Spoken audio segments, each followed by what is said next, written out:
back with comedian David Boyle, and I'm quitting alcohol.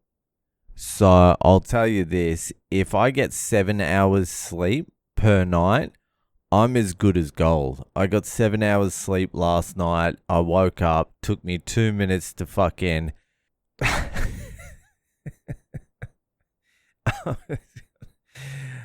I was going to say, it took me 2 minutes to get my erection down, woke up, but then I was like, can I even be bothered saying a joke like that anymore? I'm a sophisticated fucking intellectual now. Do I need to be rolling off boner jokes? Do I? Is that where I am now? Just fucking telling dick jokes into the abyss? Literally? Anyway, it did, and... No, it took me 2 minutes to fucking wake up. I was fine. I didn't even need a coffee, but I had a coffee and I had a protein shake. And on my drive to work, I wasn't almost crashing into trucks because I was falling asleep. It was just good. 7 hours is tight. Anything under 7 hours, it feels like I'm hungover. It feels like I might as well be drinking. So the goal is, I think I've been saying this for fucking 5 years as well. The goal is to get at least 7 hours sleep now. I have to just fucking focus. It has to be a non-negotiable. I have to just go, all right, fucking 10:30, let's wrap her up. I'm done. That gives me 7 hours sleep because I set my alarm to get to work 15 minutes late. Does anyone else set their alarm to be late? I had to do it the first week because fucking I was still jet lagged, even though I couldn't be jet lagged. But my fucking sleeping patterns were so fucked. So I was like, I just need as much sleep as I can get. So I was setting my alarm to be late. And then this week, the first day was just traffic the whole way. So I was like, I might as well just set my alarm to be late. If there's traffic, I might as well. So the second day I set my alarm to be late and I was late. And then the third day, I think I detoured for a shit. I had to stop at the fucking petrol. I had to get some fuel, so I was late again. And then today, I was on time, but they had already started the pre-start, so I just hung around until afterwards. But yeah, it made a huge fucking difference today. It also made a difference that it wasn't sunny. It was overcast. That sun just sucks the fucking life out of me. And it really affects me on the drive home as well. Having the sun just fucking beam down on you all day, it just stops your will to live. It just sucks it out of you, and you really feel it at the back end of a 45-minute drive. Like that last 10-15 minutes of the drive every day, especially last week, I was like fucking battling. I was doing the fucking, you know, when it feels like you're falling just before you sleep.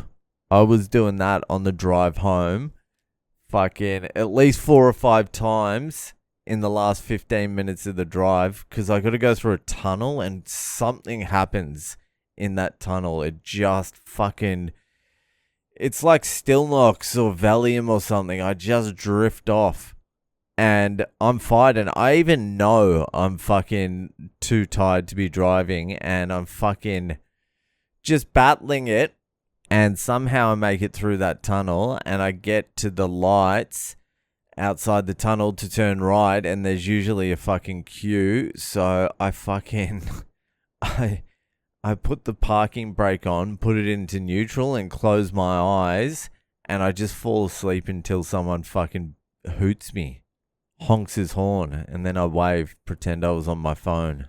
Little do they know I was fully asleep. But I couldn't continue doing that because it's too fucking dangerous, not just for me, but for everyone on the road. So I've got a new routine. I've been doing it for the last few days. There's a fucking service center on the left-hand side of the M4 on the way back. and I pull in. It's an Ampol. And I get a $2 coffee and I jack it with either 2 or 3 shots of coffee. And I get 2 long, thick sticks of chili biltong.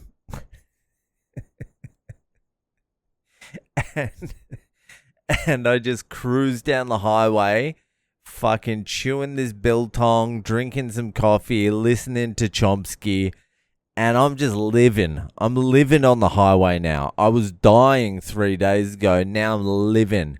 I don't even want the fucking trip to end. I'm like, I've got this coffee. I'm like, this fucking biltong's off its head. It's like the real dry one. And it's like just the perfect fucking like texture. And it just falls apart in your mouth sometimes. Sometimes it's a bit chewy. When you want it to be chewy, it's chewy. When you don't want it to be chewy, it fucking crumbles a little bit and you chew it up into like a paste.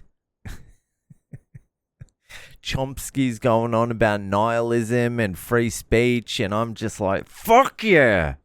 I hope this fucking drive never ends. There's something about Noam Chomsky's voice and just the things he says that soothes my soul. It doesn't matter what he's talking about. Philosophy, genocide. Fucking, it doesn't matter. Communism, Zionism, fucking all of it. I just love it. I think I've listened to, it's over 100 hours of Chomsky now. Chomsky. Because I went off him for a little bit. I took a rest and then I came back to him. I just typed Chomsky into YouTube and I was scrolling up for about fucking 5 minutes before I found something I hadn't watched or listened to. So I've listened to like hundreds of hours now. And somehow I honestly feel like I'm even dumber now than I was beforehand. Because now I know, like, snippets of things. Whereas before I didn't know anything. But now I know little snippets of things I've heard. And I go to play them off as I know them. Like, you know when you've heard someone say something interesting and smart and intelligent. And you try and replicate it. And it's just like, fucking... It's just like me saying I used to be able to kickflip. And someone saying, oh yeah, show us. And I jump on a skateboard. And just whatever happens, happens. There's a skateboard and I'm doing the action, but it's not happening. It's not happening like I see like fucking Rodney Mullins doing it. You know what I mean? Smooth, gracious, beautiful. Like, he's a human being on a skateboard the same way I'm a human being on a skateboard, but we're not doing the same thing. That's what it's like now. That's how you can get dumber, by listening to smart people. But Chomsky now, I think he's 95. He had a stroke. I don't think he can talk, but when he finally dies, I think I'll actually shed a tear. He really, really fucking did it. He gave us all. He didn't fuck around. He just did everything he possibly could do. Anyway, I'm not Chomsky. I've barely given like the minimum.